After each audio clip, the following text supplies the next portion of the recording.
Hi guys! Welcome to my YouTube channel. Tuturo ko sa inyo paano magbawa o mag-edit ng video gamit ang CapCut. Yung mga text codes, yung mga POV, nag-edit ako niyan. Mahilig kasi ako mag-edit ng mga video. Nalagyan ko ng mga text codes, mga POV, yun kasi mga uso ngayon. Saka pag gusto mo talaga yung ginagawa mo, magagawa mo talaga. Tuturo ko sa inyo, simple lang naman to, madali lang.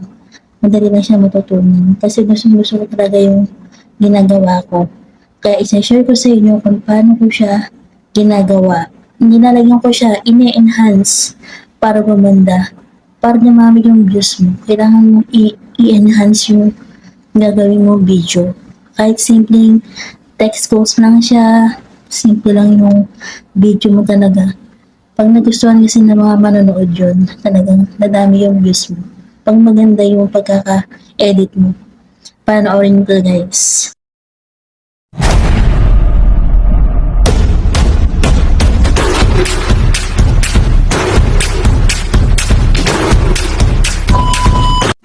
Punta tayo sa CapCut. And then, pindutin natin yung new project. Meron na akong ginawa ditong video. Ito, pindutin natin yan. And then, mute muna natin. Lagyan muna natin ng sounds. Yan. Para madali natin i-time. Yan, gusto ko yan. Pakinggan muna natin yan. Split natin yan. Split din natin yung video.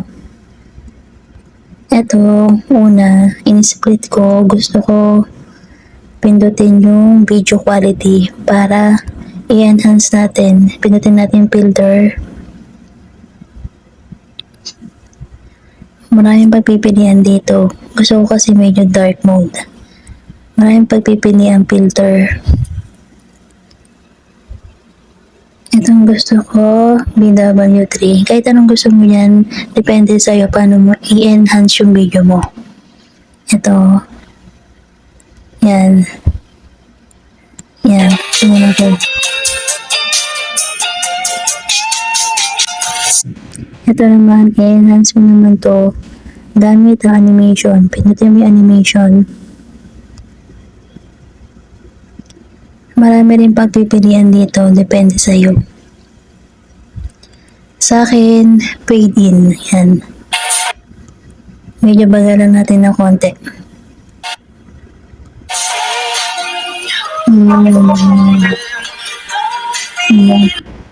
Yan. Tapos lagyan natin ng text. POV. Yan.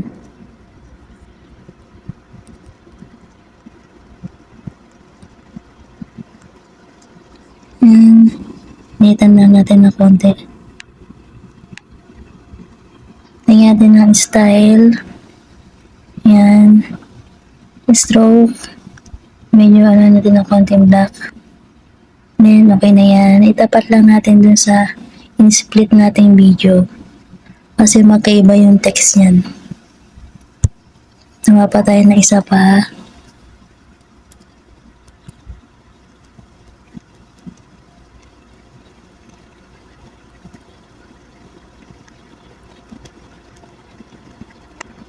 Yan. Lagyan natin ng emoji. Yan. So, may emoji. Depende sa'yo. No? Depende sa'yo kung anong gusto mo. Yan natin sa may hanggang sa may sounds. Yan. Split natin to konti. Tingnan natin. Kung tama na yung pagkakagawa natin.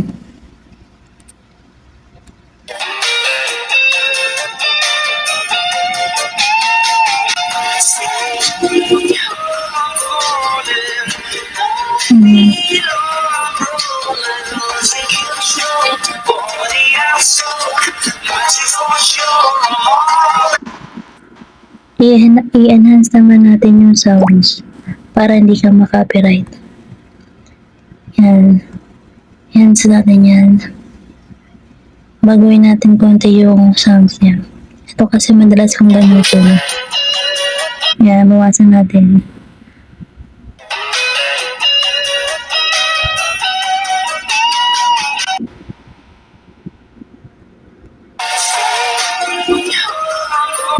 Dahil in-split natin yan, baguhin din natin yung isa. Yan.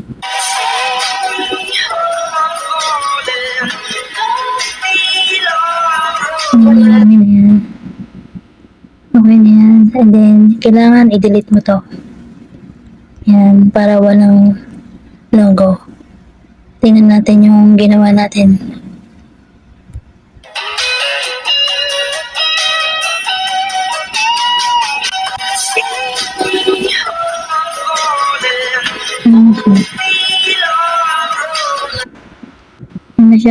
Yan na siya guys, di ba? Kasimple lang, ganyan lang siya.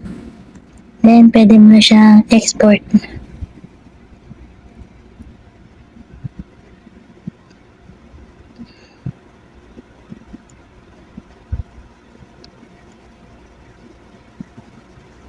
Yan, pwede mo na siyang i-upload sa TikTok or sa Facebook account mo. Yan na siya kasimple guys.